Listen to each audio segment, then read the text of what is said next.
سلام أنا لما عند فيديونا أمونغو حوحتن منغستي إيرتران حديش تمرت كمستفترن أبدارزي تمرت دما إيد قبسن كالقوتو ساعتنياتات حيلتات كمزلوهم زقلس حبري دايو كمون انتايز بحال زلو صلاتنا قاديرومي كور عم حامو بقيمي አንድ አሻንጉሊት ታደሰ ወረደ የሚባል አሻንጉሊት ከ24 ሰዓት ውስጥ ለተወሰነ ሰዓት የማይነቃ ብዙን ጊዜ በእንቅልፍ የሚያሳልፍ ጀነራል ነው እዛ ፊት ለፊት ያስቀመጡት። ዚዮምን ከምጆም ሳሰሉ ቪዲዮታት አለው ሐደሽቲ ቤተሰብ ታሪኩም ነው ቻናል ኩልኩም ሰብስክራይብ እና ጎርኩም ጀምሮ ኩራት አዘርቲ እስከ ንኸድናፍቶም ቪዲዮታት ዘለው ኮስረኩም ይድሕር ሰዓት ጥቅምቲ 9 2018 ዓመተ ምህረት ካብ ዝተሰምዑ ብዙሕ ሰብ ዘይተጸበዩን ብዝርዝር ድማ ብትንታነ መልክዕ ኣብ ሆርን ሪቪው ዝተባሃለ ገጽ ዝተጠቅዕ ዜና ኣብ መንጎ ሕወሓትን መንግስቲ ኤርትራን ሓድሽ ጥምረት ከም ዝተፈጠረን ኣብ ድሕሪዚ ጥምረት ድማ ኢድ ግብፅን ካልኦት ወጻእተኛታት ሓይልታት ከም ዘለዎም ዝገልጽ ሓበሬታ እዩ። እዚ ዝተጠመረ ሓድሽ ምሕዝነት ምድርግጋእ ኢትዮጵያ ብሓፈሻ ንቐርኒ ኣፍሪቃ ከቢድ ሓደጋ እዩ ዝብል ትርጉም ዝሓዘ ትንታነ እውን ወፂኡ ዘሎ ድሕሪ ምፍራም ስምምዕ ሰላም ፕሪቶርያ ኣብ ውሽጢ ሕወሓት ዝዕምቆት ዘለዎ ናይ ሓሳብ ምፍልላይ ከም ዝተፈጠረ እቲ ጸብጻብ ይገልጽ እሞም እዚ ምፍልላይ ድማ ነቲ ውድብ ኣብ ክልተ ቀንዲ ኣንፈታት ከም ዝመቐሎ የመላኽት። እቲ ቀዳማይ ምስ ኤርትራ ዝተኣሳሰረ ክንፊ፣ እቲ ካልኣይ ድማ ንስምምዕ ፕሪቶርያ ኣስዒቡ ምስ መንግስቲ ፌደራል ኢትዮጵያ ዝተራኸበ ወይ እውን ዝራኸብ ሓይሊ እዩ። እዚ ብኣመራርሓ ሕወሓት ወይ እውን ኣብቲ ትንታነም ፈትለወርቅ ገብረ እግዚኣብሔር ክብል ዝፀውዕ እዚ ሚድያ እዚ ምስ ፌደራላዊ መንግስቲ ዝግበር ዝኾነ ይኹን ዝምድና ብትሪ ዝቃወም ሓይሊ ኣብዚ እዋን እዚ እዚ ክንፊ እዚ ምስ መንግስቲ ኤርትራ ህግደፍ ፖለቲካውን ቁጠባዊ ምትእስሳር ብምፍጣር ሓድሽ ስትራቴጂካዊ ጥምረት ከም ዝጀመረ ኣረጋጊፀ ይብል ሆርን ሪቪው ዝተባሃለ ሚድያ።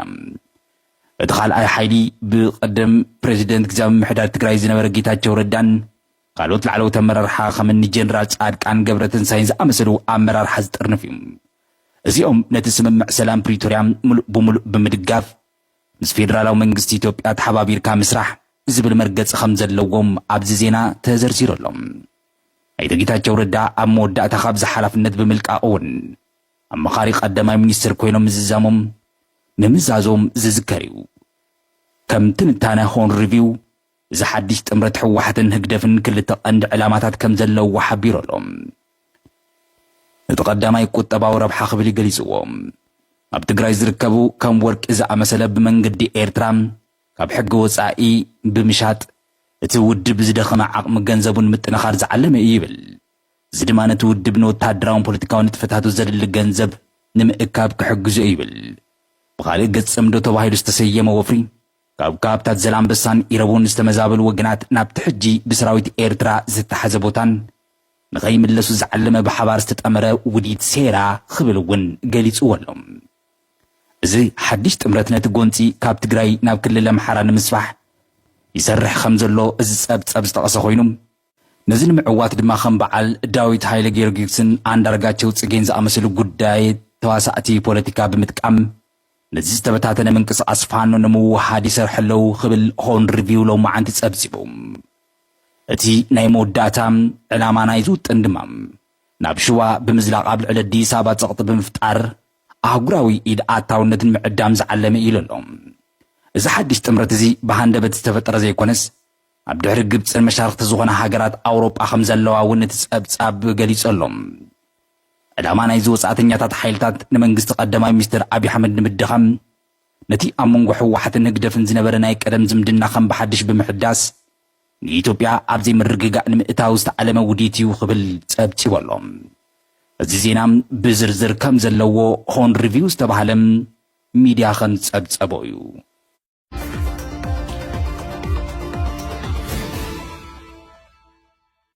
ካብ ትግራይ ተኸታቲሎም ካብ ዝወፁ መግለጽታት እቲ ፈላማይ ጸላእትና ቃዲሮም እዮም ክቡር ዓምሓሞ በቂዖም እዮም ተደሲቶም እዮም ቅድሚ ሕጂ መቐለ ከኣትዉ ከለዉ 2013 ከምኡ ዝተደሰቶ ይመስለኒ ዘሎ ሕትኽትኽ ዘሎ ሽርጉድ ክነግረኩም ኣይክእልን መቀለ ያኸቶ ትግራይ ክቋጽሩ እዚ ይዳሎ እዚ ስራሕ እዚ ተአርነብ እዚ ኾም እዚ ይኹን እዚ ኾም ግን ከምቲ ዝበልኩሞ ሰራዊትና ሕቶ ኢዛ ሓተተ እምበር ትግራይ ከርክበኩም አይበለን ከም ዝበለ ሰራዊት ይብልና ከም ዝበለ ህዝብ ይብልና ስለዚ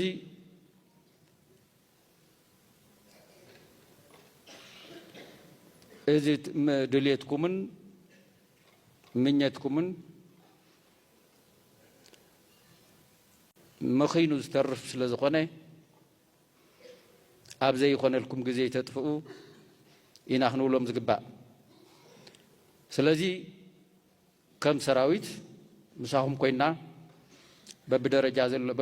ዘሎ መራርሓውን ነቲ ኩነታት ክንፈትሖ ኢና ንድሕሪት ኣይንብልን ንሕና እውን ዝኸኣልናዮ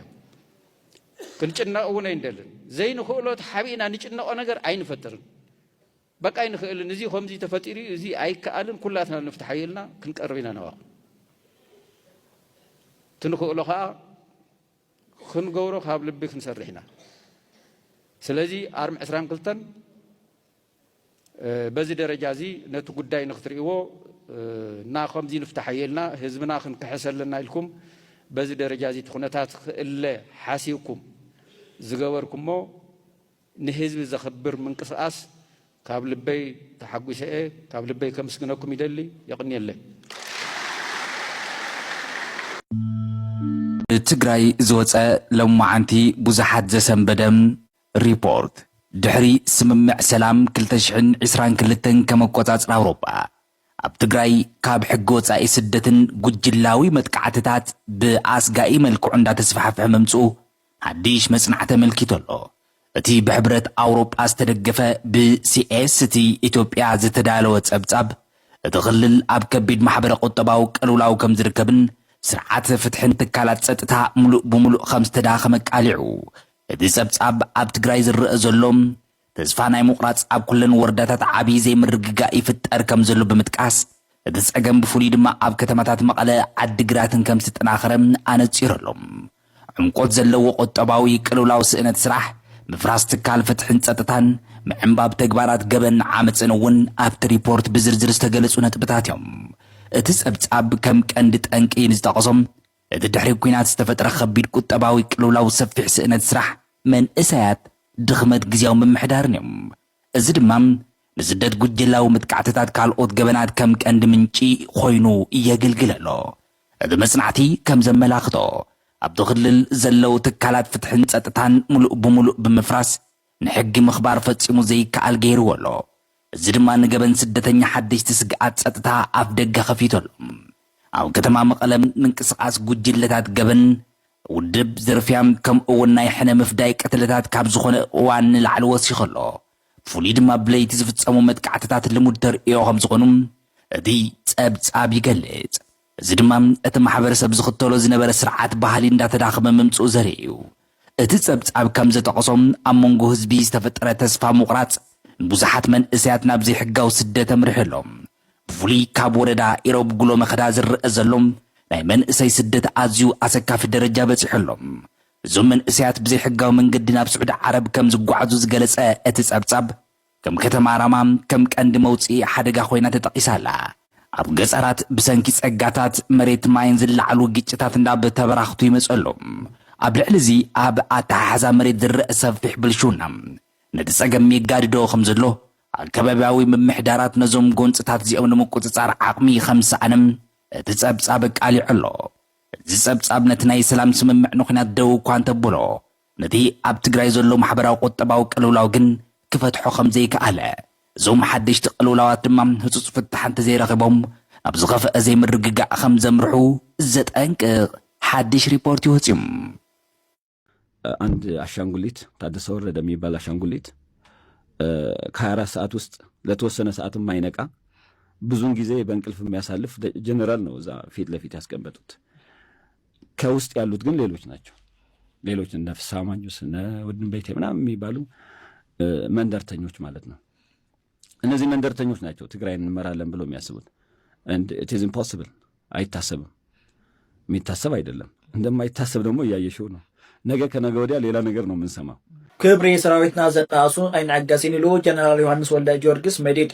ኣብ ሰራዊትና ዘሎ ጸገም ኣብ መላእ ህዝቢ ትግራይ ዘሎ ጸገም ስለዝኾነ ሰራዊትና ዘቕርቦም ዘሎ ሕቶታት ጉዳይ መንበሪ ጉዳይ ወርሒ መሃያን ካልኦት ጥቕምን ንጽባሕ ዘይባህሉ ራይ ስለዝኾነ ካብ ዝቕፅር ረውዕ ጀሚሩ ናብ ሰራዊት ወሪዶ ተፈጻምነቱን ተግባራውነቱን ክዝተ ኢሎም እዮም። በድሕሪ እዚ ናብ ዞባታትን ወረዳታትን ተለያይኹ ብቕልጡፍ ክትግበር ክስርሐሉ ምዃኑ ብምሕባር እዚ ክዝንጋዕ ዘይነበረ ብምዃኑ ዝምከቶም ኣካላት እውን ንሰራዊትና ይቕሬታ ክሓቱ ይግባእ ኢሎም እዮም። ጀነራል ዮሐንስ ነዚ ዝበለ ንቕንያቱ ብኣባላት ሰራዊት ዝተገበረ ሰላማዊ ሰልፍን ጽርግያ ምዕፃውን ብተሓፈቶ እኳ እንተኾነ ዲሞክራሲያውን ትክክላውን መስርሕ ዝሓለወ ኣይነበረን ኢሎም እዮም። ክብሪ ሰራዊትና ዘናእሱ ኣይንዕገስን ድሕሪ ሕዚ ደፊርና ክንቃልሶና ድማ ክብል አዛዜ ግንባር ደቡብ ጀነራል ዮሐንስ ወልደ ጊዮርጊስ መዲድ ገሊጹ እዩ። በትግራይ ሰራዊት ጉዳይ ላይ ውሳኔ ተላለፈም። ይህ የሆነው የቲዲኤፍ አባላት ለአምስተኛ ቀን በተለያዩ አካባቢዎች ሰላማዊ ተቃውሟቸውን ካሰሙ በኋላ ነው። ባለፉት ተከታታይ ቀናት በተለያዩ ቦታዎች መንገድ በመዝጋት ጭምር ተቃውሞዎች በሰራዊቱ አባላት በኩል ሲከናወኑ መቆየታቸው ይታወሳል። ዛሬ በአምስተኛ ቀኑም ይህ ተቃውሞ የተመዘገበባቸው ቦታዎች አሉ። ትናንት ወደ አዲግራት ከተማ የሚያስገቡና የሚያስወጡ በሶስት አቅጣጫ የተዘጉ መንገዶች ከምሽቱ 12 ሰዓት አካባቢ ከተከፈቱ በኋላም ዛሬ ከእንዳ ስላሴ ሽረም፣ አክሱም፣ አድዋ፣ ተንቤንና ሌሎችም አካባቢዎች ወደ መቀሌ የሚያስገቡ ዋና የመኪና መንገዶች በደቡባዊ ትግራይ ዞን ሀገረ ሰላም ከተማ ነው ተዘግቶ የነበረው። በዕለቱ ከተሰሙ ድምጾች ውስጥም የተሰዉ የቤተሰብ አባላት ይደገፉ፣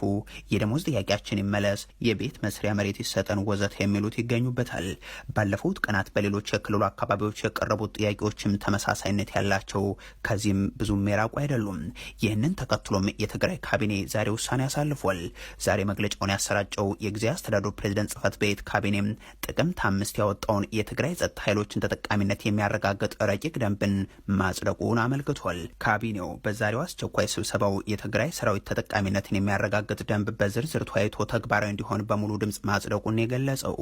የጸደቀው ደንብ መሰረታዊ ፍላጎቶች፣ የሕክምና አገልግሎት፣ የቤት መስሪያ መሬት፣ በመንግስታዊና መንግስታዊ ያልሆኑ ተቋማት ውስጥ የሚሰጥ የክብር አገልግሎት፣ ትምህርት፣ ስልጠናና ሌሎችም ጥቅማ ጥቅሞችን ያካተተ ነው ብሏል። ከፕሬዝዳንት ጽህፈት ቤት የተሰጠው መግለጫ የጸደቀው የትግራይ ጸጥታ ኃይሎች ተጠቃሚነት ደንብ ለረጅም ጊዜ ጥናት የተደረገበት ከጸጥታ አመራሮች ጋር ውይይት ሲካሄድበት የቆየ ነው ሲልም አክሏል። ስርዓት ለውጥ ክመጽለው ኣብ ኤርትራሲ ናይ ስርዓት ለውጥ ክመጽለው ደልኪ ክመጽለው ታዲኪ ክመጽለው ታቆይ ዝየትወኒ ህዝብ ኤርትራ ወዲ ህዝብ ትግራይ ዝወደሰ ሰውነት ይሱ ولا سبقاونته ون بوليتيكا والرأي هون عربي حدقي حدقي توكل يا هون سمعي لسه استعيدك كابا سحسي بزعوا كيني بحر خيرك ختصوا وقت زلها الصعب على انت ايتيك زي قاتاتي وين جرك شرحي يعني من زي قاتاتك هو اثيوبيا صحيح